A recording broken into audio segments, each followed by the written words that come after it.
everyone, welcome. It is another episode of Taking Up Space, a Michelle A. Mayer podcast. Always excited about coming forward. Always. Want to come forward with a thought-provoking one for y'all today. We're going to revisit the topic of ye are gods. This is a good one. I need y'all to pay attention to this one. I know many of you that watch me know that I am very adamant about my stance on the whole ye are gods topic. I align with it. I do. Jesus himself said it. It is spoken to in the Bible and it is written in the law, God's law over the children. However, we must understand what that means. There's a responsibility with that.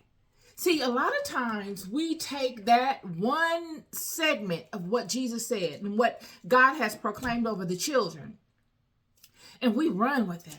We forget everything else that aligns to that and that makes that true, makes it alive.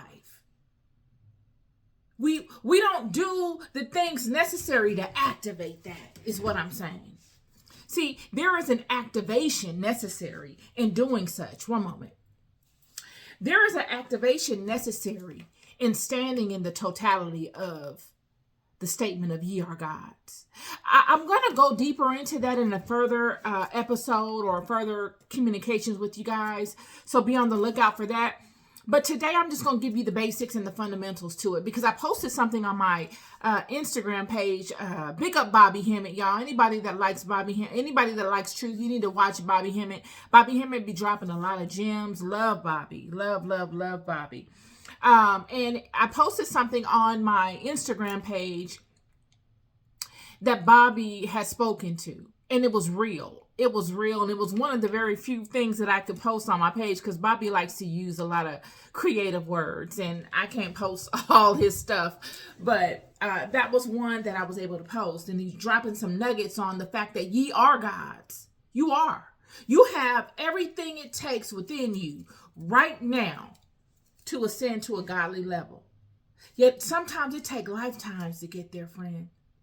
It takes a lot of time because it takes experiences, period. The whole Garden of Eden, Adam and Eve scenario, that was a nursery of gods.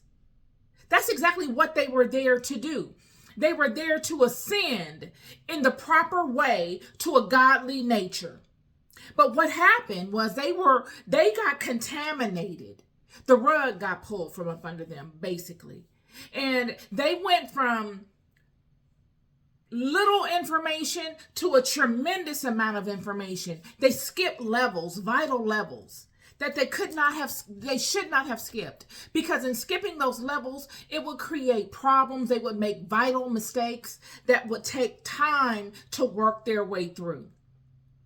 You can't unknow something in God's system. When you know something in God's system, you got to go through the activities of purging that knowing out. And that purging is going through activities and finding out, was this necessary? What is the truth of this? How does it relate to me? How can I use this? What I shouldn't use it for and why? All these things take experiences. And sometimes, not even sometimes, friends, they take lifetimes. So what Adam and Eve went through and all that came behind them was lifetimes of purging, wandering in the wilderness, friend. It is an exact analogy of what the children experienced while walking with Moses and making mistakes and having to wander in the wilderness. It is the same thing with Adam and Eve. Exact same thing. I'm going to stay on track. And like I said, I'm going to keep this short and sweet because I'm going to go deeper into this later. But I don't want anybody to ever get it twisted thinking that I'm, saying one thing and then saying another. I'm completely in alignment with everything that I speak to. It's just that maybe, I don't know, maybe it might not be received in a way where it seems as though, and so I'm always able to clarify. I'm okay with that because I'm a communicator. I don't like to be misunderstood. So Psalms 82 verse 6 speaks very adamantly to this. It says, I have said ye are gods, and all of you are the children of the Most High. All of you that are birthed of a woman in the world of light are children to the Most High. We must remember that there are 12 tribes of Israel. It's not just one, it's not just two. It's not just the tribe of Judah and, the tribe of Manasseh. I mean, whatever. It's 12 of them. All distinct, all powerful, all inheritors of the promise. All of them. And all of them are children of God. What we must understand, we got to grasp this, because this is what got the people before the flood lost.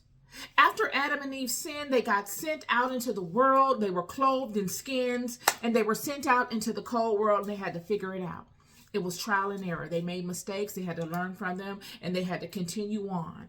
And the karmic debt of all the mistakes and all of the goodness that they did, all of it would show itself in their life. They would learn vital lessons from them in the purging of the knowledge. Once they were cast out of the garden, which the ones that came and gave them the knowledge had to have known what happened. They would need to rely on these people for help, because the burden of the curse was so heavy. You got to know that they were cast out of their garden, their safe place, into a cold world. Now they're covered with skins. They never had this before. All of this at one time. They lost their innate covering, and they have to create their own covering and levels of protection to deal with the wiles of life. They've been cursed. Eve is cursed by having to submit and to hang on to Adam. She's cursed by way of bringing forth children in pain and in agony and potential death for her, because it's a very tumultuous situation to bring forth children now. Adam is cursed because of the ground. The crops are not yielding. The serpent is cursed. He had to go on his belly. He lost his rank in the spiritual hierarchy and in the physical hierarchy. Everything is upside down. And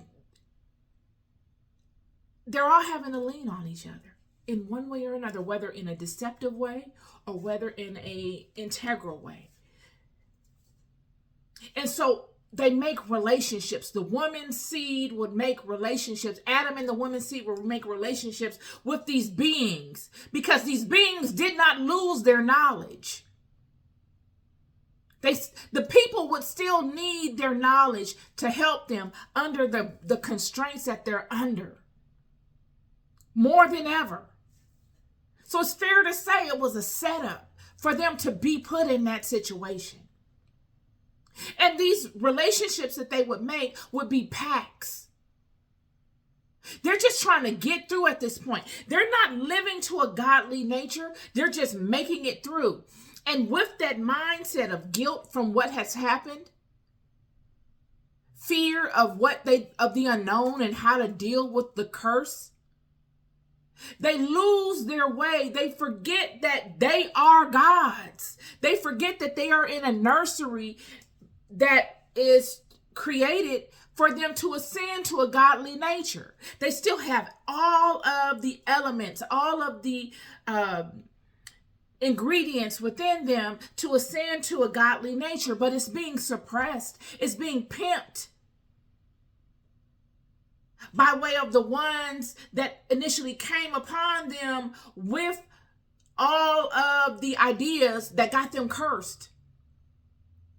And they're just trying to get through. They're not consciously thinking of the fact that they have these powers. They're just trying to handle what is before them.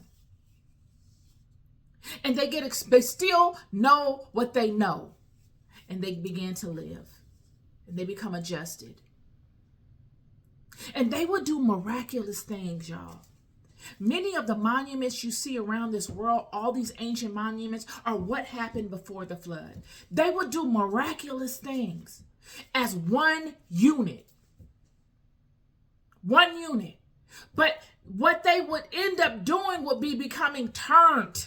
They would become turned in a way where the focus wasn't on the way that they were created. The focus would be on praising things that were outside of them.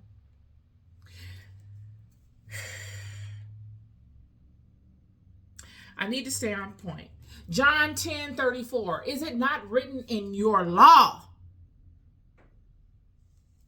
Is it not written in your law? I said ye are gods. That's what Jesus said in John 10:34. See, a lot of things that we read is the way we read it.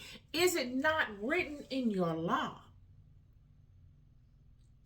In the law that is over your house, over your creation. You were created as gods. You were created with the intention of you ascending to a godly level. This tells me that gods ascend to godly levels. You are not just born, boom, here you go, you're a god and you know everything. No, none of that works that way in God's kingdom. Where in the world does that happen? What have you gotten in this life for free? But problems. And you had to earn them. You didn't even get them free. They came easy, but you made a choice and you earned that.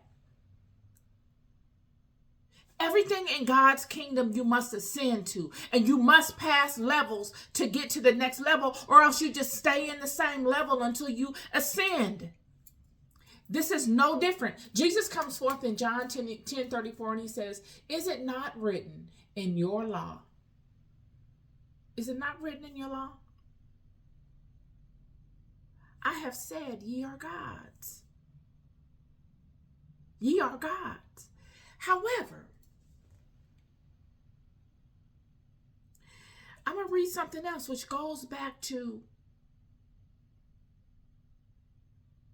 supporting my analogy of the children ascending, doing miraculous things, but diverting their attention in the wrong direction, which was all a setup from the Adam and Eve scenario. All of this was predetermined. And the only ones that didn't know what was going on was Adam and Eve. Yet they are vital to the success of things because they're the one taking all the risk. When the serpent came to Adam, when the serpent came to Eve, he asked Eve, he proved that Eve knew what she needed to know in making the decision. They always protect themselves. They always make sure that they let you know, or that you knew you were making a bad decision before you make that decision. Because see, they know the hierarchy of God's kingdom. They know this God better than anybody, friend. We the ones that don't know. And that's why we're walking around playing so much. We don't know what we're dealing with. We don't know God our Father. We think it's just all fun and games because it's been that way all throughout our lives. We have no idea what's going on. Isaiah chapter 5, verse 1. Thus saith the Lord, where is the bill of your mother's divorcement, whom I have put away? Or which of my creditors is it to whom I have sold you? Behold, for your iniquities have ye sold yourselves. For your iniquities, it was you that did yourself in. And for your transgressions is your mother put away. That's powerful. This was on my spirit today. God is coming forward in Isaiah saying, you've done this to you. You've gotten lost in the sauce so much that you have nothing but iniquities on your mind, things that never will serve you spiritually. You are constantly pondering things that you were never created to ponder, using my power to do it. You're using my power to give all of these things life.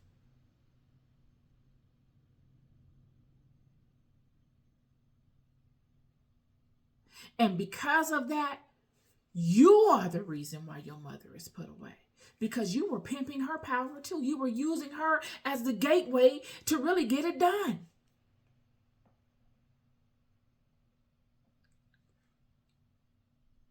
I'm going to go further.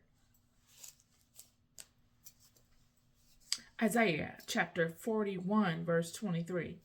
Show the things that are to come hereafter, that we may know that ye are gods. Yea, do good or do evil, that we may be dismayed and behold it together. This is where I'm at with it. I'll not ever come before you and tell you that you are not that which you are. I'm not here to sabotage you. I'm here to big you up. I'm here to give you another perspective, something to think about. You can take it or leave it. God is saying, you've taken portions of the truth and justified it by your wickedness or your iniquity. Let's just say iniquity, because I don't even think the children really look to do wicked most times. They got lost in a way of life that became familiar to them. They didn't know what was righteous and what was not. Because you have those that are amongst you, those that God set in place to protect you, to guide you. Those that were once angelic beings doing God's will now have betrayed God and come down here and look to be your gods. So you've been turned. And because of that, God knows. And God has a level of sympathy for us. God can understand it. He understands the confusion. And he's saying, you've done phenomenal things, but in the wrong directions at times. At times. And now you go about life and you say, because of the way you were created and the power that God put in you, you go about life and you want to hold on to that and you want to proclaim that and lead with that. But you're missing a vital aspect of that. You're missing the meat of that. You're the shell component of that and you're projecting that. But you don't have no substance in that, friend. You have nothing to stand on that. If a strong wind came upon you and tested that, it will blow your whole thing down. God is speaking to that in this verse. He's saying, show the things that are to come hereafter. I'm going to go further. I'm going to go a verse ahead. We'll go to 22. Let them bring them forth and show us what shall happen. Let them show the former things what they be, that we may consider them and know the latter end of them, or declare us things for to come. Show me that you know the wisdom. You have that within yourselves, friends. See, when you align with God, friend, and when you understand the hierarchy of God's kingdom, you get vision in all directions. You see things that are not physically there. You can feel things that will come. You hear things that you are not physically privy to hear. It becomes a supernatural covering. That shows that you have aligned yourself to the power and that you understand from which your power comes. It is not of you. You have the faculties to be able to make that work. You have the faculties within you innately to be able to process that and to act as that in the earth, act as God in the earth and embody it in the earth. But it is the power of God that animates you, friend. It is the power of God that you must align to that allows you such power. It is that. And you align to it through experiences. You align to it through a dedication of a way of life. It is a dedicated walk. It is not, oh, I was born in the world of light. I'm God. What kind of God are you? Can you tell the former things that happened? Can you explain how this world was created? Can you explain what's going to happen in the future? Do you know exactly how this thing is even doing what it's doing. This is what God is saying. He's saying, and then he goes and says, show the things that are to come hereafter, that we may know that ye are gods. Ye do good or do evil, do whichever path you choose to take, it don't matter.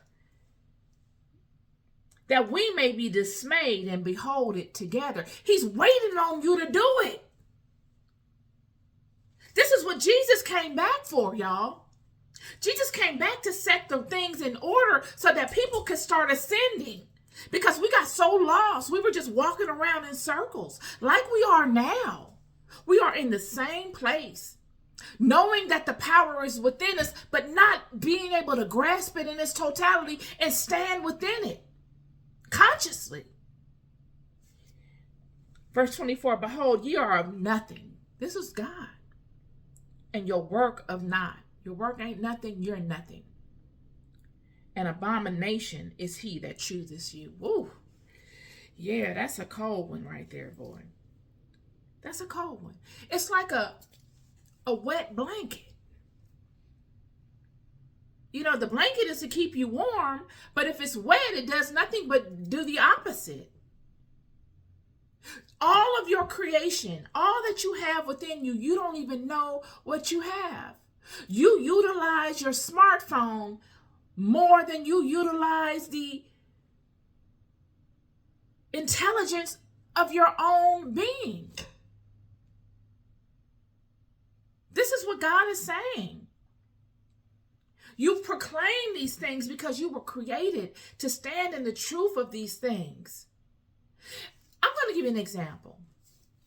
It is said of the Moors, the Moorish people, that they walked the world so proudly that many that came upon them were taken aback at them.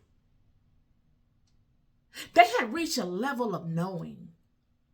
See, it's something when you know your history, the truth of your history, when you know your spiritual sciences, when you understand where you are in life, and you understand your relationship to God, the God within you, it is a walk. It is an integral way that you carry yourself. Nobody can come and pull the rug up under you, friend, unless you pull the rug from up under yourselves. And this is what has happened to these children. They have allowed the rug to be pulled from up under them for lack of knowing what they are, who they are, and lack of reverence and acknowledgement and alignment to their God. They've gotten lost. They've lost. And actually, these children in this book are more humble than we are today. We're not even humble enough to say we're lost. We're out here, we're gods, and I feel you. We are. We have the potential to raise ourselves and activation to that level. But where is the substance is all I'm saying. Where in the world is the substance?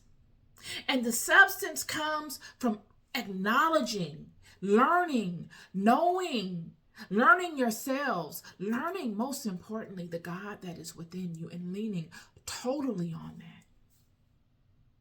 And going about life, experiencing life. That is the only way. And it takes lifetimes to come into the full acknowledgement of such things. The children in Babylon, those Babylonian people were able to do the miraculous things they did, regardless of their intention. I'm not getting involved in that right now, because they were a united force and they knew. Even if one was born 5 years ago, he's born into a community of knowers. He has the advantage. He's fast-tracked. And this is what was happening. People were being born into these communities and they were being fast-tracked. They weren't wasting time in the wilderness like many of us are doing nowadays. So they had the advantage of ramping up quickly and then activating, not wasting vital years. These people were being born into activated states. Once they were able to grasp the concept of language and speak their feelings to their parents, they were taught, lessening the time of failure, lessening the degree of failure, rather. Yet many of us don't have that. Many of us, we are in our 30s before we actually figure out what's going on. This is why it takes lifetimes. And this is why I say, when you speak to ye are gods, I don't condemn it. Yet, I say that we are gods. We have the potential to activate to that. That potential is dormant within us regardless, and it shows itself at times within our lives, but it does not, and it has not shown itself in its full activated way. Has not. Has not.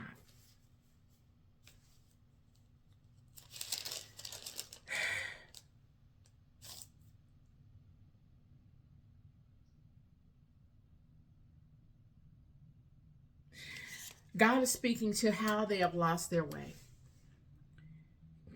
Isaiah 42, verse 22. But this is a people robbed and spoiled. They've been robbed. I'm going to go deeper into this, I promise you. Just not today. This is a people that have been robbed and spoiled. They are hid in prison houses. Some of our most powerful warriors, some of God's most powerful footmen sitting up in jail. Those that did it how they had to do it, trying to find a way, sitting up in a jail. And they are hid in prison houses. They are for a prey, and none delivereth. For a spoil, and none saith, restore. Hallelujah. Nobody is coming to save them. Nobody is saying, why is this? Nobody that does come and say it has the power to do nothing about it. But just as always, God will come from within, friend. It is all internal. Your Savior is coming from within you. It is an inside game. I have been saying this from the time that I came forward. All of this is internal. Nothing is outside of you. Outside of you is a reflection of what is going on inside of you. You may not understand that. That means that because you're not understanding your thoughts, you're not understanding the process in which this world works. Yet if you begin to pay attention to yourself, if you begin to create particular types of thoughts, you will see your life changing. This is the aspect of the godly nature that is within you, whether activated or not. This is a fundamental aspect of the godly nature that is within you. Is that when whatever you put your attention to, whatever you really focus on, whatever feeling really resonates within you, that is your reality.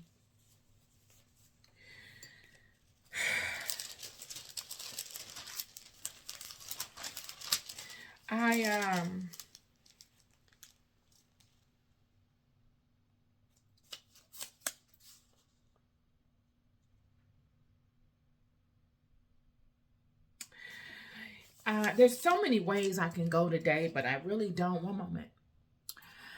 Yeah, so I wanna add. I'm gonna go a little further with it since I'm already here and I'm doing good for my time. Isaiah 46, verse 14. Thus saith the Lord, the labor of Egypt, the merchandise of Ethiopia, and the Sabaeans, men of stature, shall come over unto thee, and they shall be thine. They shall come after thee in chains. They shall come over, and they shall fall down unto thee. They shall make supplication unto thee, saying, surely God is in thee, and there is none else. There is no God. Verse 15, verily thou art a God that hidest thyself, O God of Israel, the Savior.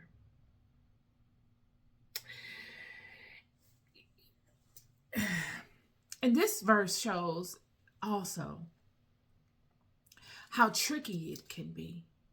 When God empowers you to go forth in the world and do God's will, because it is God's power that leads you to victory. It is not your power. You're not ever going to get me to say it. I've lived too long, friend, and I have come out of many things, all of which I know it was nothing but the grace of God that led me through. Surely I was the avatar acting in the world upon God's will, whether knowingly or unknowingly. But it was nothing but the grace of God that led me through to victory or to triumph or whatever it was. Yet when people look at you, they think it's just you. People that don't know, people that don't have a relationship with God themselves will look at you and think it's just you.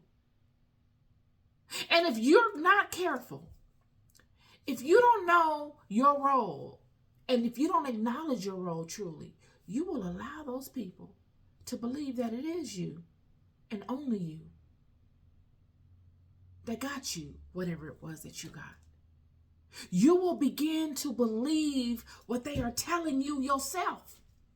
And you will big your own self up to a level that you cannot maintain. It is God that gives you the power. Surely you got the stock. Surely you have all of the faculties to be able to hone in on God's power, because that is why God created you. You were created to do such things. You didn't create yourself. When I gave birth to my daughter, I didn't create my baby. I wasn't smart enough to be able to sit up every day and, okay, we're going to put her brain together. We're going to put her arm and her. If it was up to me, she'd be a hot mess. It was God that did that. And the same thing is with us in the world, with all of our many experiences in life. When you see me, you got to know you see God. This is not me. And when I see many of you, whether you realize it or not, I see God. Whether you think it's you doing all of it, I know better. I look at the majesty and the brilliance of God. And that is what this verse was saying.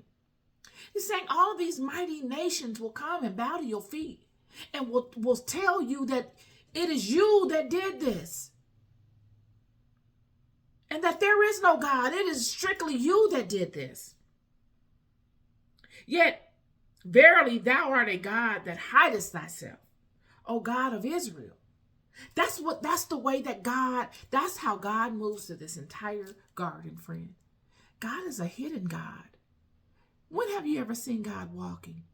God, the creator. I'm not talking about no man, not hiding in the avatar of a man. I'm talking about that spirit walking. You don't. You see it hidden within things. He is the hidden one. He hides himself in vessels. You got to know where you are. You got to think of your life. You got to ponder this thing, because this thing is vitally important. You're not here just to have fun. You're not here just to get some money and to lay up with a bunch of women and men. You are here to create change. You are here to activate. This is a you thing. And everything you get out of it benefits you, or everything you get out of it defeats you. It's all up to you.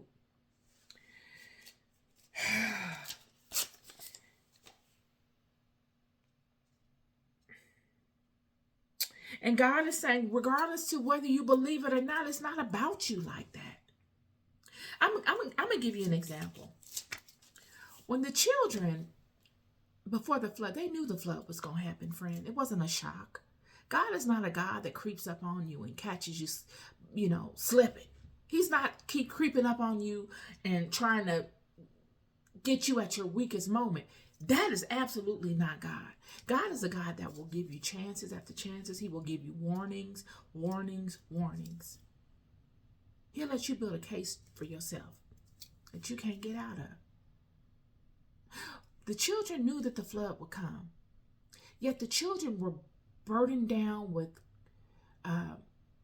pacts.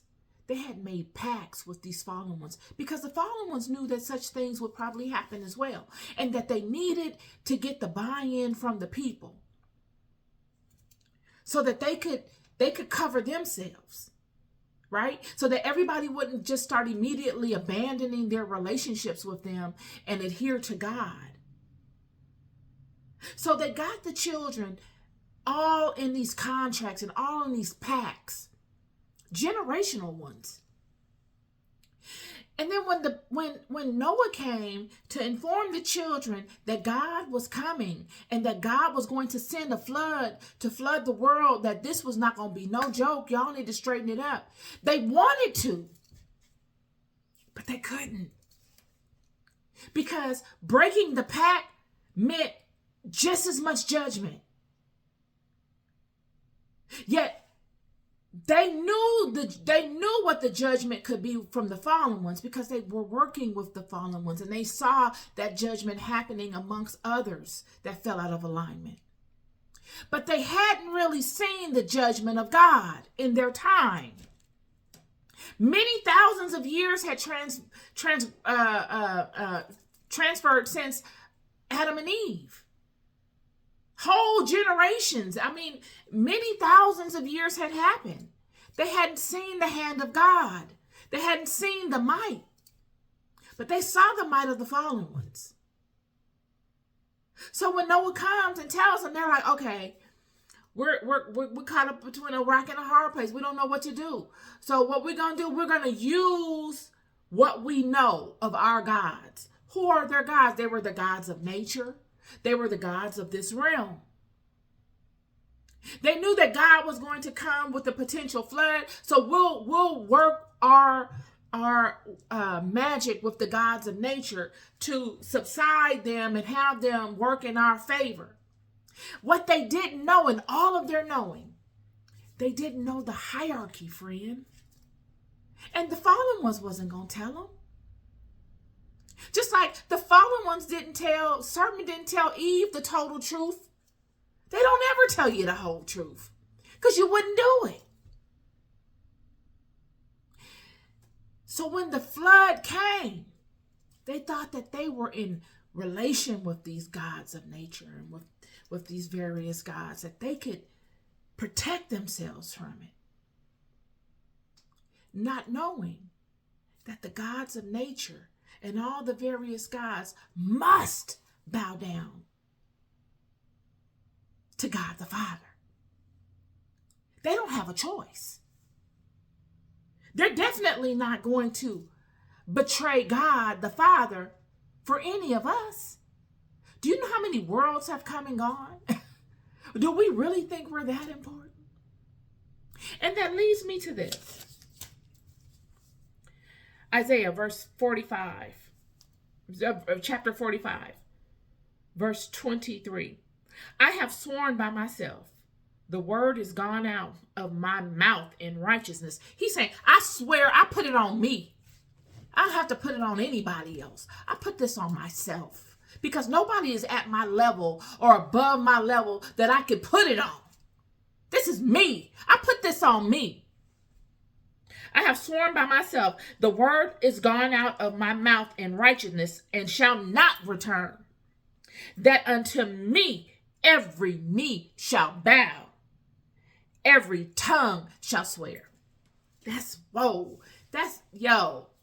I keep telling y'all, whoever wrote, I'm telling you, the wording in this is miraculous. It don't get no final than that. He said, I put it on myself. Because nobody else is at my level. There's no higher than me. I put this on me. And my words will not return.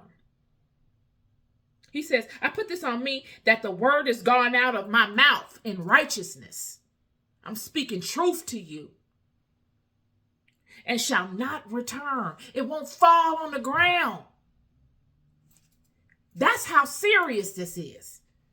That unto me every knee shall bow. Every tongue shall swear by me. This is your Father. This is the power in which you are animated. It ain't you. And see, what you are claiming to be you is really the power of your Father. And this is what God is saying throughout this entire book. Don't ever get it twisted and think it's just you. It is not. I am the power that animates you. And the only reason I'm needing to tell you this is because there was a derision that happened early on with your mother, Eve. Had that not happened, I wouldn't need for you to know this. But because that happened, there was a confusion from the beginning that you were birthed out of. So I must remind you, it is me that gives you your power. Don't ever for a second forget that, because if you forget it, you'll get to whoring it out to these lesser beings that never should have been a part of the program. I need you to consciously know that it's me and you in this vessel. It's me and you. And I'm the power behind the throne. I'm the power that gives your avatar life. Without me, you got nothing.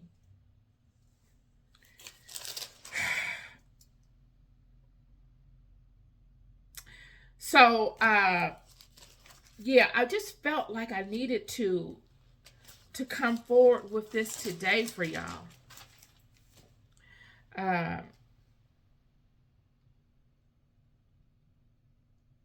just needed to come forward with this today and let you know, just to add some clarity, because I'm always looking to be clear. You know, I know myself. I make no quarrels about who I am. I am who I am. God loves me the way I am. But because I want you to get this, I will re-examine things as many times as I feel like I need to, just so that you can get this.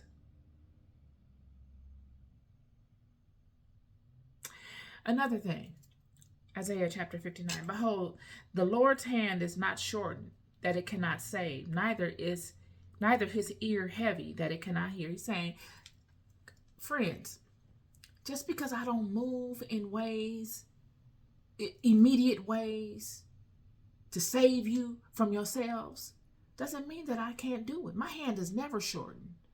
And my ear is never that heavy that I can't hear you. I hear and I see everything going on. I told you guys a long time ago when I first, my old page, when them children get to crying out, God hears it. God hears everything. You must know yourselves. You must create a relationship with God. You don't know because you don't search. You don't foster. You don't do the work to foster the relationship. Because if you take one step, God will lead you to take the next. It's not hard. It's just something that you must desire. And there's no condemnation in that. Some people, look, like I said before, everybody's not going to get it in this life. That's the whole thing with life. That's what makes life life. That's what keeps the head count up around here. Is everybody's not going to get it at one time. Yet there will be some that do, even if it's one. It's worthwhile just for one. I'll go further. But your iniquities have separated between you and your God, and your sin have hid his face from you, that he will not hear. All the things that you do only wrap you up. You thinking you're doing something to somebody else, you're doing it to yourself. Period. You're not wise enough to forecast out that far to work iniquity on nobody. And in God's kingdom, you cannot work iniquity against God's beloved. It will only harm you. I'm telling you. You can look anywhere in this book. It's everywhere. It will only harm you. It will only teach you a lesson. And that lesson is that there is structure in God's kingdom. There is no room for iniquity. All of your actions matter in this life. All of them, little or large, they all line up and they all matter. And what matters most is your intention. Did you know better? Did your heart tell you to do better? Did you override what your heart was telling you and then still stood in iniquity? All of these things matter. The fallen ones know it, friend. They're standing with the cleanest hands. Because nothing that they do really fools you. They tell you. They may not tell you everything. But it's not for them to tell you everything. It's for them to tell you enough for you to then cross-reference it with the law of your heart, like Eve. Eve knew she wasn't supposed to touch that tree. And when the serpent came upon her, he asked her, what do you know about this tree? And she told everything. God said we're not supposed to touch it. We can have anything else but the tree. That was it. She knew. And that's all that mattered, is that she knew. It's the same way with the various things that we do in life.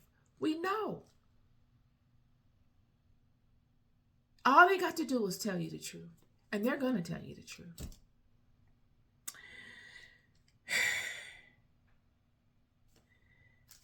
So that is my conversation for you today. And I'm going to end it with this. Hopefully I'll end it with this. Isaiah chapter 57, verse 6. Among the smooth stones of the stream is thy portion. They are thy lot.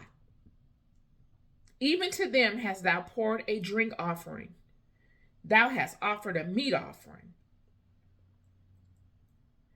Should I receive comfort in these stones? God is saying in this verse, you're worshiping and paying homage to things that are inherently yours.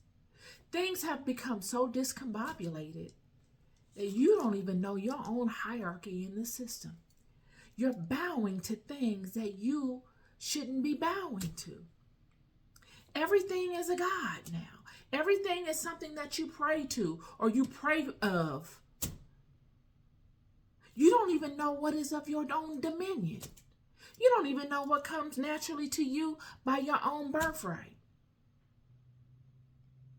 And you're asking God to come and accept these things. You don't even know what is acceptable unto God. These are the things that I speak to when I talk about when we talk about we're God's. I'm not condemning anyone that wants to stand in,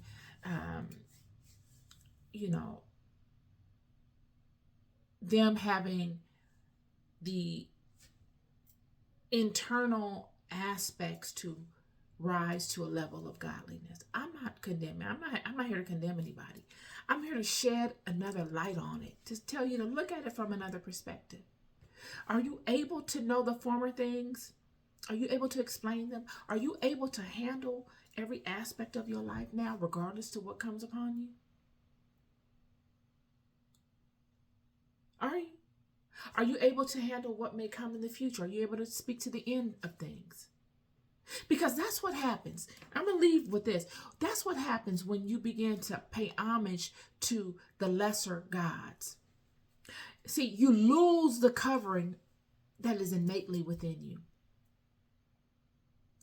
And even though there's a form of power in you, because that's how you're set up, the power can never completely leave you until you leave the body. But the covering is what leaves you. So that when life storms come upon you, friend, they will come out of nowhere. They come to test. And when the storms come, a lot of times when you don't have the covering of God, you got to be able to wield many different gods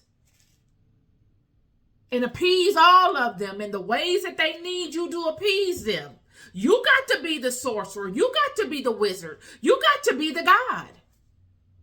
Because you have basically forsaken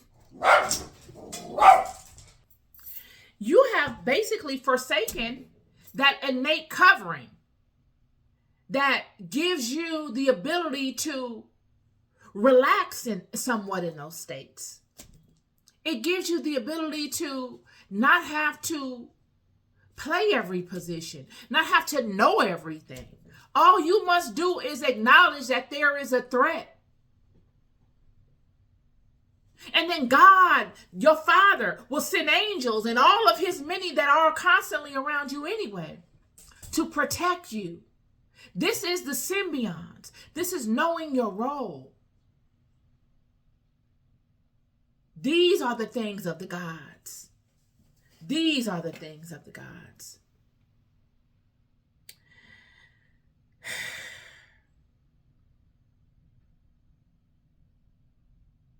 This is my conversation on my podcast today. I love you so deeply. You are loved more than you'll ever know. Don't ever forget it. Be good to yourselves and be good to each other. Peace and love.